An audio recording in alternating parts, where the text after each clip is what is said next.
தந்தை, மகன், தூய ஆவியாரின் பெயராலே ஆமீன். இஸ்ரவேல் அன்பார்ந்தவர்களே, என்னுடையதும் அப்படின்ற வார்த்தையை நம்ம முடிச்சிட்டோம். அடுத்தது உங்களுடையதும். சகோதர சகோதரிகளே, என்னுடையதும் உங்களுடையதுமான இத்திருப்பலி. ஒரே திருப்பலி தான். எல்லாம் அல்ல இறைவனாக தந்தைக்கு ஏற்றதாகும்படி ஜெபியுங்கள், மன்றாடுங்கள். கமாண்ட்ல ஃபாதர் அழைக்கிறாரு. இந்த கமாண்டுக்கு நீங்க பதில் கொடுக்குறீங்க. அப்போ திருப்பலி என்னுடையது மட்டுமல்ல, உங்களுடையதும் தான். திருமுழுக்கிலே நீங்களும் குருவானவராக மாறுகிறீர்கள். திருமுழுக்கில் நமக்கு 7 கிஃப்ட் கிடைக்குது. பை பாப்டிசம் 7 பரிசுகள் உங்களுக்கு வருது. ஒன்று, you are becoming when you are baptized, you are receiving the Holy Spirit. தூய ஆவியானவர் பெறும் பொழுது முதல் கிஃப்ட் நமக்கு கிடைக்கிற கிஃப்ட் என்னன்னா, ஜென்ம பாவத்திலிருந்து விடுதலை. ஜென்ம பாவத்திலிருந்து விடுதலை, ஒரிஜினல்ஸ்லேருந்து விடுதலை. ரெண்டாவது கிடைக்கிற கிஃப்ட் அப்படின்றது கர்ம பாவத்திலிருந்து விடுதலை. அடல்ட் பாப்டிசம் அப்படின்னா சிலவங்க வயசான பிறகு 10, 14, 15, 20 அப்படி வயசுல வரும்பொழுது நிறைய தனிப்பட்ட பாவங்களை செஞ்சிருப்பீங்க, கர்ம பாவம். அந்த பாவ செயல்களிலிருந்து விடுதலை. மூன்றாவது, பாவத்திலிருந்து விடுதலை கிடைக்கும் போது நம்ம யாரா மாறுறோம்? கடவுளின் பிள்ளைகளாக மாறுகிறோம். மூணாவது கிஃப்ட். நாலாவது கிஃப்ட், இயேசுவோடு இணைந்து என்ன தெரியுமா வருகிறது? you are becoming body of Christ. கிறிஸ்துவனுடைய சரீரமாக மாறுறீங்க. கிறிஸ்துவனுடைய சரீரம் என்ன? அதான் சர்ச். திரு அவையினுடைய மெம்பரா மாறுறீங்க. in connection with தூய ஆவியானவர், நாம் தூய ஆவியானவருடைய சரீரமாக மாறுகிறோம். becoming the temple of the Holy Spirit. ஏழாவது gift, you are joining in the common priesthood of Jesus Christ. இயேசு கிறிஸ்துவனுடைய அந்த ராயல் priesthoodல, காமன் priesthoodல நாம் ஒன்று சேருகிறோம். இப்படி 7 gift கிடைக்குது. ஏழாவது gift, you are joining in the priesthood of Jesus Christ. இயேசுனுடைய குருத்துவத்தில் பங்கு பெறுவதால் நீங்கள் திருப்பலியில் பங்கெடுக்கிறீர்கள். ஃபாதரோட இணைந்து இயேசுவின் வழியாக தந்தைக்கு, தந்தையான ஆண்டவருக்கு ஒப்பு கொடுக்கிறீர்கள். அதனால தான் ஃபாதர் கேட்கிறாரு, நீங்களும் குருவானவர்கள் தான். அப்ப அந்த திருப்பலிக்கு நீங்க யோசிச்சு பாருங்க. ஒரு ஃபாதர் பாதியில வந்தாருன்னா நீங்க ஒத்துப்பீங்களா? முதல் வாசகத்துல வந்தா ஒத்துப்பீங்களா? மறையுறையெல்லாம் இன்னொரு ஃபாதர் வச்சுக்கிட்டு இருக்கிறாரு, முடிஞ்சு வந்தா ஒத்துப்பீங்களா? கரெக்டா நற்கருணை வழிபாட்டினுடைய டைம்ல வர்றாரு, ஒத்துப்பீங்களா? இல்ல நற்கருணை எடுக்கும்போது வருவார், ஒத்துப்பீங்களா? ஒத்துக்க மாட்டீங்க. என்ன ஃபாதர் லேட்டா வர்றாரு அப்படின்னீங்க.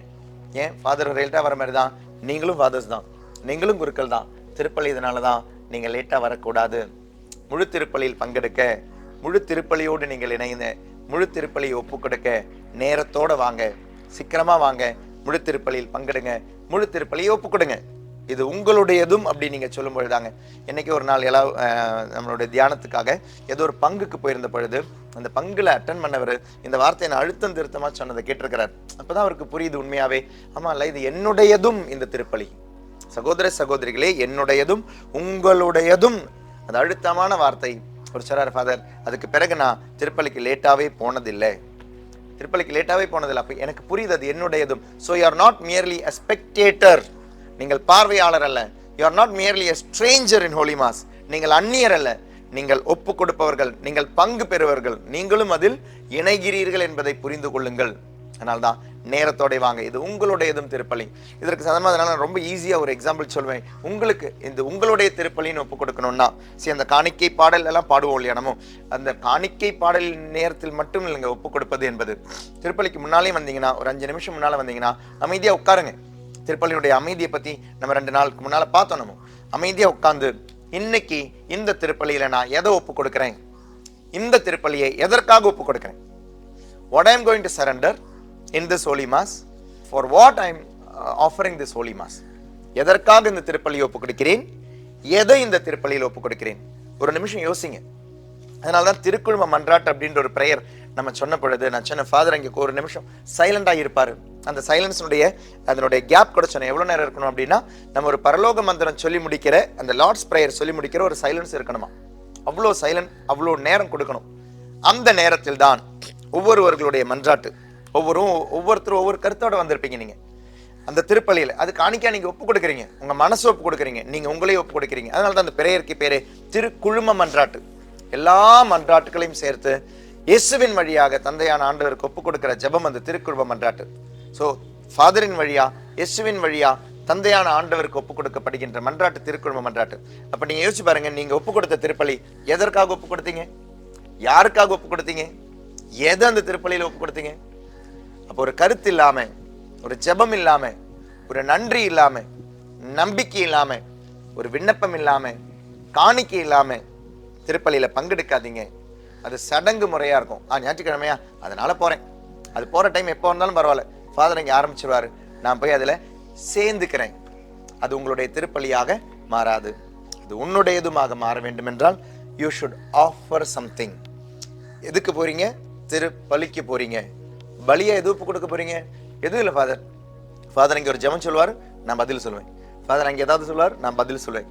இப்படி உங்களுடைய திருப்பலியாக மாறக்கூடாது. அதனால திருப்பலி உங்களுடையதாக மாற, திருப்பலிக்கு முன்னால இன்னைக்கு இந்த திருப்பலியை நான் எதுக்காக ஒப்பு கொடுக்கிறேன்? ஆண்டவரே, இது நாள் வரை நீர் என்னை காத்தீர், இனியும் காப்பீர் என்ற நம்பிக்கையோடு, நன்றியோடு என்னுடைய மகனுடைய வேலைக்காக, மகளுடைய திருமணத்துக்காக புலம்பல் அல்ல ஆண்டவரே, நீங்க செய்வீங்க என்ற நம்பிக்கையோட, நீங்க தான் செய்வீங்க என்ற நம்பிக்கையோட ஒப்பு கொடுக்கிறேன்.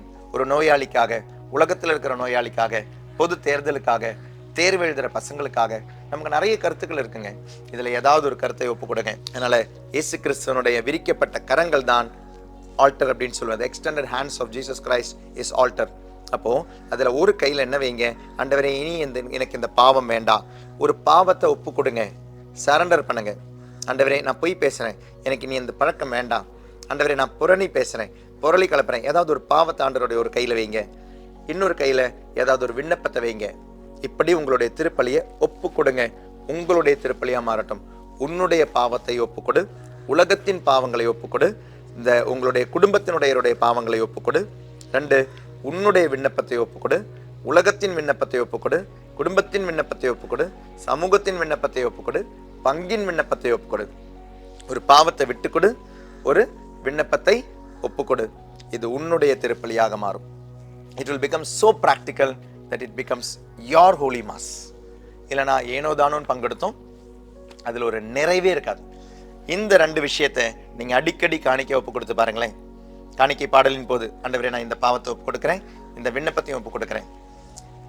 ஃபாதர் ஜெபிக்கும் பொழுது, தூய ஆவியானவர் மீது, தூய ஆவினை அழைத்து ஜெபிக்கும் பொழுது, காணிக்கையின் மீது ஜெபிக்கும் பொழுது, ஆண்டவரே, காணிக்கையை நான் அந்த பலிப்பீடத்தில் வச்சிருக்கிறேன், எதை? ஒரு பாவத்தை வச்சிருக்கிறேன், ஒரு விண்ணப்பத்தை வச்சிருக்கிறேன், அதன் மீது தூய ஆவியானவர் இறங்கட்டும். So it becomes your holy mass. இப்படி உங்களுடைய திருப்பலி மாறட்டும். கிறிஸ்துவோடு இணைந்து தந்தையான ஆண்டவரை வாழ்த்த, புகழ்த்த, துதிக்க, ஆராதிக்க தூய ஆவியாரோடு இணைவோம். தூய ஆவியாருடைய ஒன்றிப்பில் இயேசுவின் வழியாக தந்தையான ஆண்டவருக்கு உன் பாவங்களை ஒப்புக்கொடு, உன் விண்ணப்பங்களை ஒப்புக்கொடுத்து அந்த நன்மைகளை பெற்றுக்கொள். உன்னுடைய திருப்பலியாக மாறட்டும். You are not a spectator, you are not a stranger, but you are a participant, you are an offerer. எல்லாமல்ல இறைவன், தந்தை, மகன், தூய ஆவியானவர் நம்மை ஆசீர்வதிப்பாராக. ஆமென். Thank you. God bless you.